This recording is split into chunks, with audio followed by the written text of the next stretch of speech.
Hi, and welcome to our webinar titled Learning Disabilities, What Are They? My name is Laura Baker, and I am the Learning Disabilities Consultant for the Vermont Agency of Education. So first, before we talk about learning disabilities and what they are, it's important to understand how the brain works. How do we receive, process, and produce information? If you look at the picture carefully, you can see some unusual images. Looking into the brain, we make sense of the world by categorizing information, by processing the information and storing the information. If you can see on the screen, as I'm pointing to, there's a ship traveling up a mountain and an elephant on top of a building, as well as a tree and a hand, kind of unusual things that don't make sense. So our job, our brain's job, is to make sense of the world. In a simplified version, we take in information from our environment through our senses and hold it in our short-term memory, where we either forget the information quickly or we transfer it to our short-term memory that's working. We hold on to that information by rehearsing it, and then we transfer it into our long-term memory. We need a reason to remember information and motivation. So for instance, if you were to meet someone on the street and you were introduced through a friend and you were given that person's name, if you had a reason to remember that name because you would like to contact them in the future, you would certainly remember it. If it was just in passing, you might look at that person, nod, and a few seconds later, you might forget the information in their name.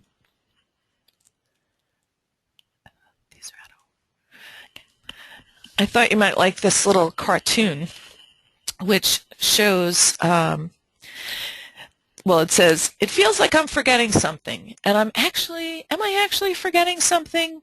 Geez, I wish I could trust you, brain, but you're always messing with me. Nope, I'll call your bluff. I'm going home to play some video games." 12 years later, bananas. I wanted bananas. How many times do we chat with a friend and say, "Oh, you remember that movie? What was the name of that movie?" And you can't think of it. And then you wake up in the middle of the night and there's the name of the movie. Our brains play a lot of tricks on us. This next slide shows a piece of work actually that I've done with students. It's called Mel Levine's Memory Factory Floor Plan. And if you look in the top left-hand corner, it looks like there's a little machine where we take in, it's called the intake receiving area, and we take in information through looking at space, through language, through sequencing, all different ways of getting information into our short-term memory department. Once it's in the short-term memory department, it takes about 3 seconds to decide whether the information is important or unimportant. If it's not important, we forget about it. And this says, better forget it. If it is important, we transfer it into a section called our active working memory department. And you notice that there's a machine here manipulating the information, an assembler. And the person here is working with the different parts to actively practice and rehearse information. That information then gets transferred into this long-term memory department. In the long-term memory department, we have basically 4 areas that we hold information. The first is procedures, like learning how to write cursively.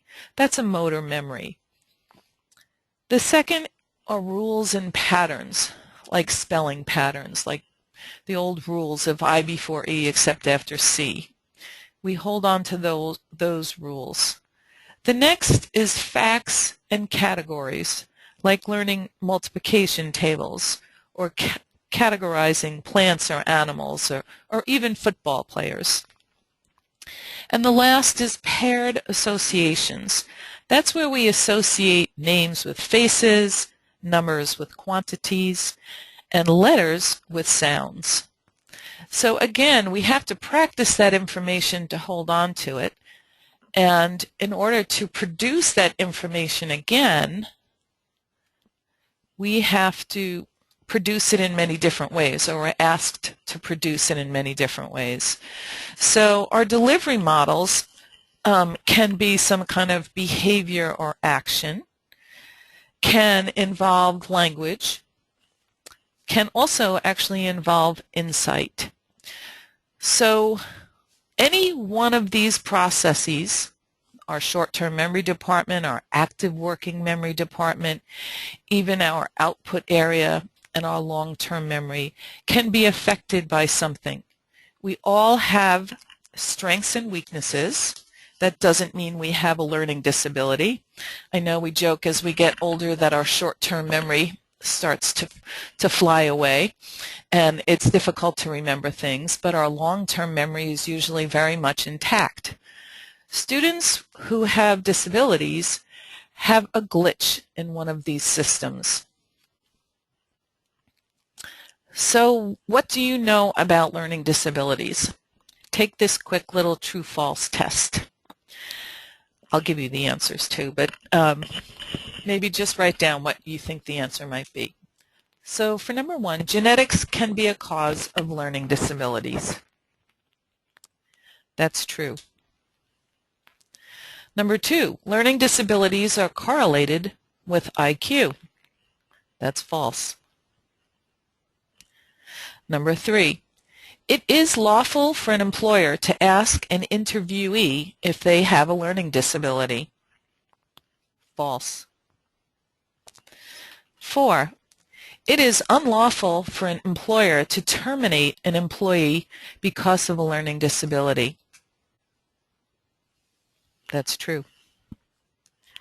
Number 5, learning disabilities are often a product of the home environment in which children are raised. False. And 2/3 of students identified with learning disabilities are male. That's true. So what exactly are learning disabilities? Well, first you should know that they're real. Often disabilities are not seen. They're not necessarily a physical disability. They affect the brain's ability to receive, process, store, respond to, and communicate information. Learning disabilities are actually a group of disorders, not a single disorder. How can you tell if someone has a learning disability? Well, this is kind of the technical definition. So the hallmark sign of a learning disability is the distinct and unexplained gap between a person's level of expected achievement and their performance. So it's what you think that they can achieve and how they actually do achieve. Learning disabilities can range from mild to severe, and it is not uncommon for people to have more than one learning disability. Learning disabilities affect every person differently, and they present differently at various stages of development. In Vermont, take a guess. How many disabilities do you think there are? How many categories? 6, someone has said. There are actually 13 categories of learning disabilities in Vermont, and we'll talk about those. There are also 3 steps, or gates, as they're sometimes referred to, for eligibility for special education services. The first step in the decision-making process is there a disability? And what is that disability? Once you determine that, you ask, is there an adverse effect on their school performance? So you take a look at, there's that achievement gap. Here's where we think that this person can perform, and here's where they are performing. And then the last question is, are they in need of some kind of specialized services and support that can't be provided in a regular education environment?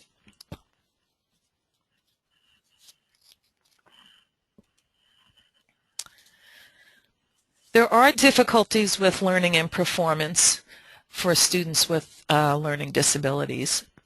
With a weakness in the ability to receive and process information, it can explain why a person has trouble with learning and performance. The inability to process information efficiently can lead to frustration. And I have a great example for you. So, if you have taken a language class or a course in high school, let's say French or Spanish, and you visit another country and someone starts talking to you in that language very quickly, you need time to process the information that you've heard, translate it into a language that you understand, and then produce that language. Well, a child with a learning disability can be in a class where the teacher is speaking quickly and moving along, and they're still processing the words that the teacher is talking about. Or maybe they don't understand all the vocabulary that's being used. So wait time is really important. And you can only imagine the frustration. The inability to process information can lead to frustration, low self-esteem, social withdrawal, and understanding how these areas of weakness impact individuals can be really beneficial in helping plan support for teachers and for parents at home. The next slide comes from the National Center on Learning Disabilities. There's a great report, if you'd like to see it. I have it referenced at the end of the webinar. It's the ncld.org website, and it's under reports. It's called The Present State of Learning Disabilities 2014.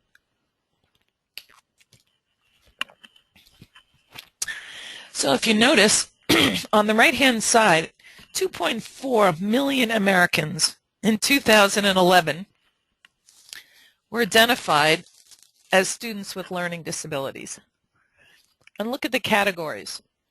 42% of those people identified were in the category of learning disabilities, 19% in speech language impairment, 13% in other health impairment, and I'll explain what that is, 8% with an intellectual disability, 6% with an emotional disturbance, 5%, which are considered all others, and I'll let you know what those are, and 7% with autism. In the all other category, that includes students with visual impairments, traumatic brain injury, orthopedic impairments, multiple disabilities, hearing loss, and deaf blindness. Now, I do believe that this slide does not include students younger than 6. You notice it says ages 6 to 21. For the students below age 6, the category that we use in Vermont is called developmental delay. Under other health impairments, one of the most common areas is attention deficit. Now, there's attention deficit with hyperactivity and without hyperactivity. Notice they include lead poisoning, hemophilia, heart condition, epilepsy, diabetes, asthma, leukemia, nephritis, rheumatic fever, all of those. even nonverbal learning disabilities are in that other health impairment category.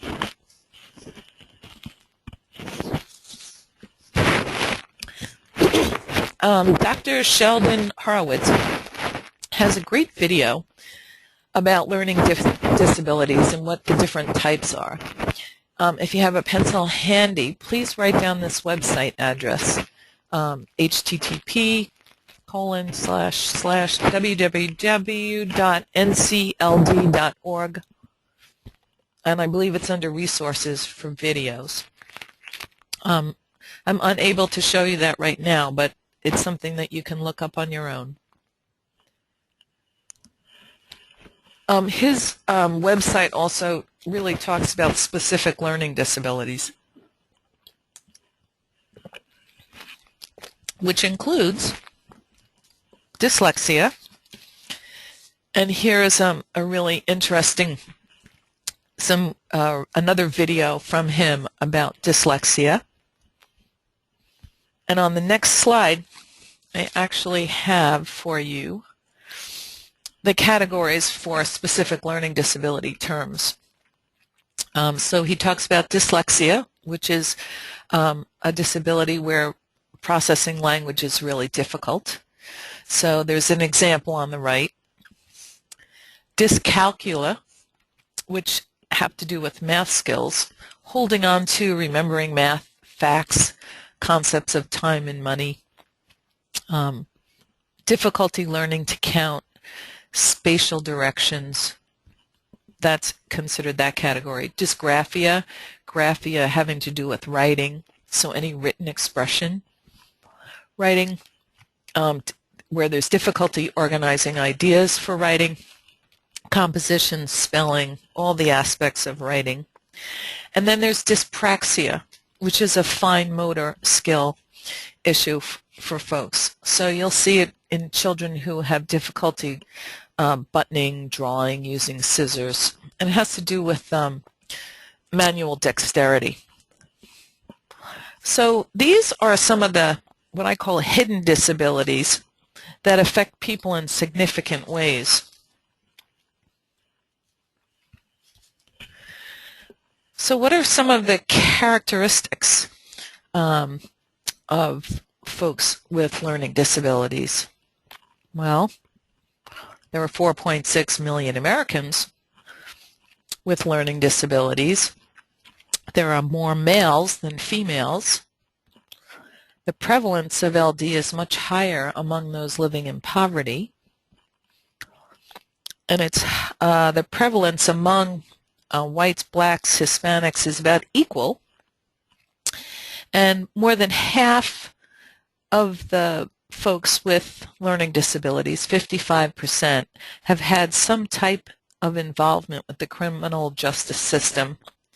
So you can imagine the frustration with students in high school who have difficulty reading and understanding material.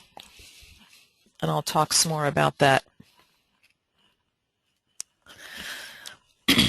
So, in looking at academic performance and school outcome, we're looking at a quarter of the students, of secondary students, who received average or above average scores on math and reading assessments compared to the general 50% of the general population. Between 7 and 23% of secondary students received really below average scores on academic performance compared with only 2% of the general population. So students with learning disabilities earn lower grades and experience higher rates of course failure in high school. Now these are based on national statistics, and this information comes from the National Center on Learning Disabilities. 1 in every 2 students has had so 50% have had a disciplinary action or a suspension. This is in 2011. One of the things I find interesting is that students with learning disabilities have post-high school goals, similar to students without LD, But if you take an active role or a leadership role in planning for their transition from school, part of an individual education plan for students in high school involves a transition plan. What happens next, and how do we have students get there? 68% of students with LD leave high school with a regular diploma, while 19% drop out and 12% receive a certificate of completion. I believe in Vermont our high school graduation rate is pretty high considered compared to national standards. So how do we help students with learning disabilities be successful in school? Well, there are certain strategies around reading. There are 5 key areas that are important because literacy is the most fundamental competency for school success.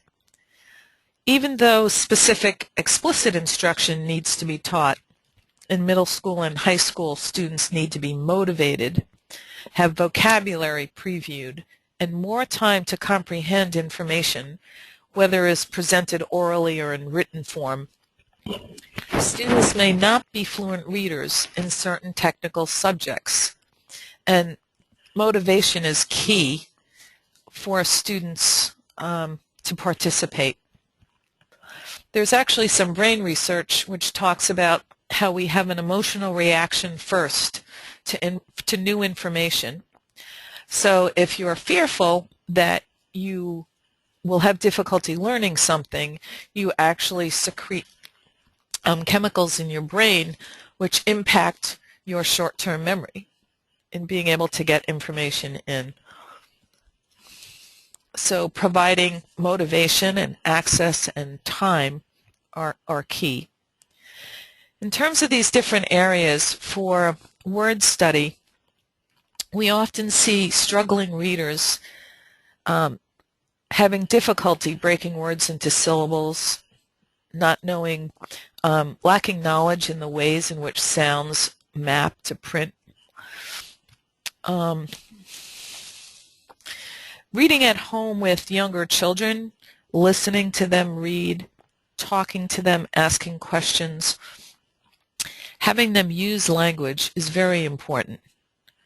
For older students, making sure that they have access to materials in different formats, like Bookshare, and having to read and process that information is very important.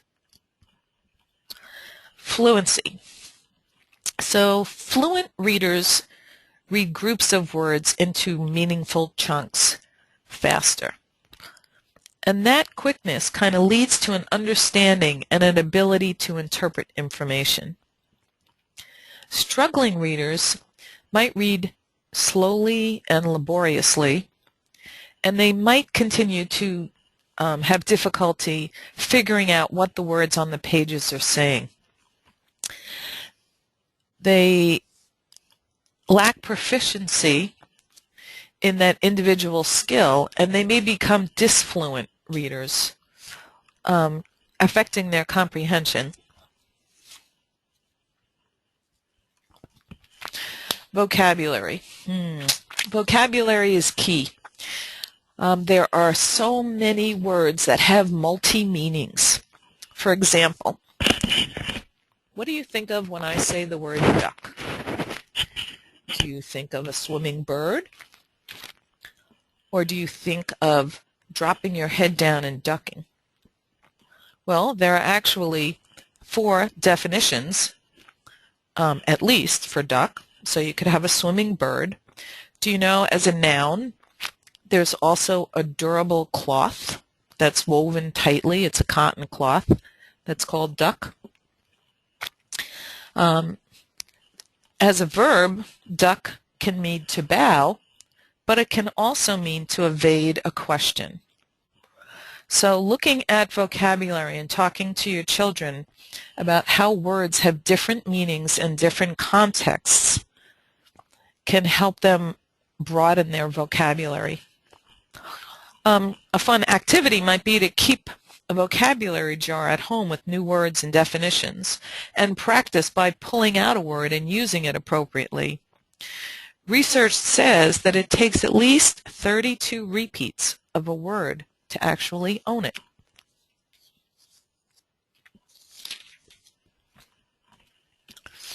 Comprehension. Well, we read for basically 3 reasons. We read to inform, to persuade, and to be entertained.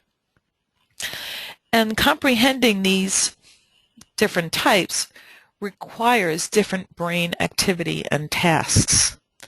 In addition, interest plays a big role in motivating a child to read. So having many types of reading materials available at home or using the library or online allows children to experience and read for different reasons.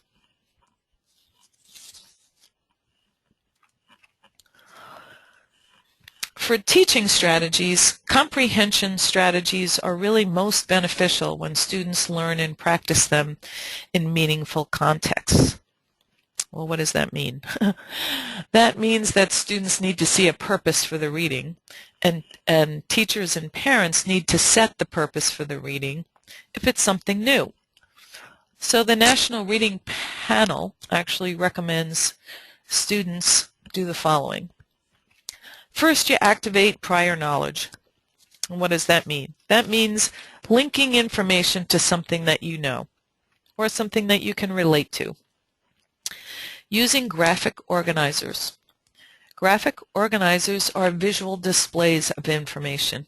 It helps categorize and organize information, and students often use these before they start writing an essay. Teaching comprehension monitoring strategies.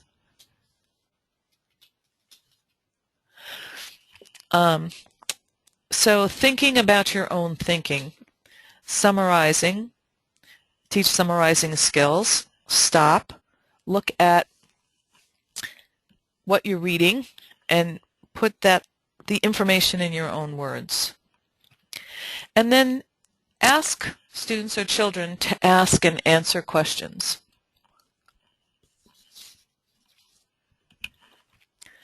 One of the other terms that you'll hear in schools right now is universal design for learning.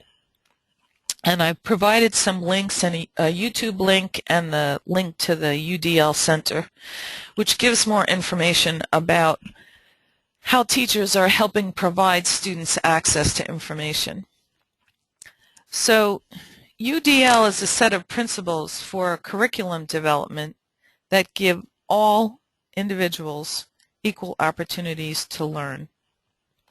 UDL is based on 3 primary brain networks: the what of learning, what we see, hear, read, to gather facts; how we organize and express our ideas, like writing an essay or doing a math problem; and the why, how we get engaged and stay motivated.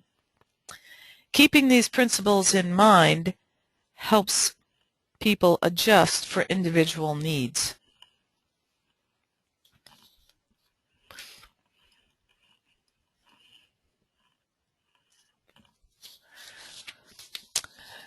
There are resources that I've used and recommended to folks. The Center on Instruction.org is a great one for some samples of lessons. The Center on Intensive Intervention.org.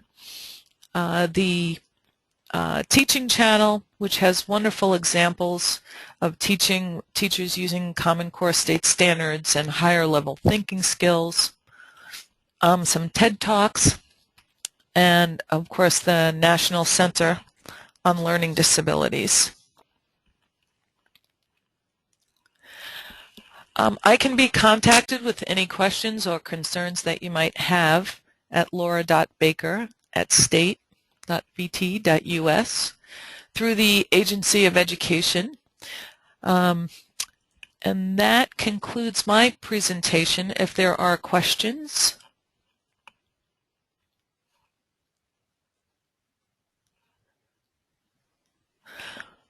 It looks like there's a question here about, please explain the difference in terminology between a specific learning disability in basic reading skills and dyslexia.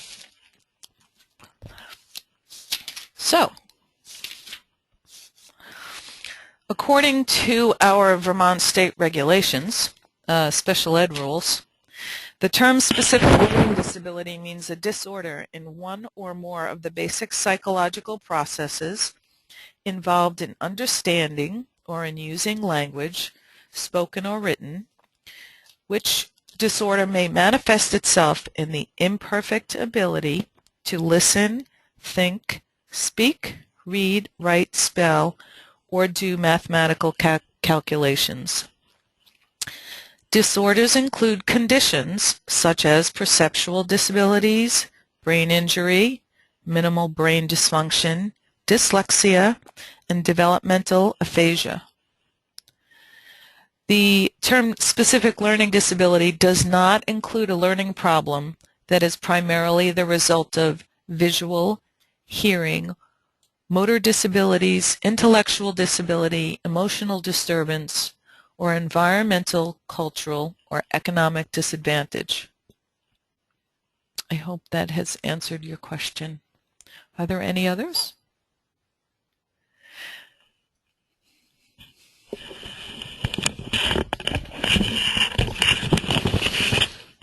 Thank you for joining us for today's webinar.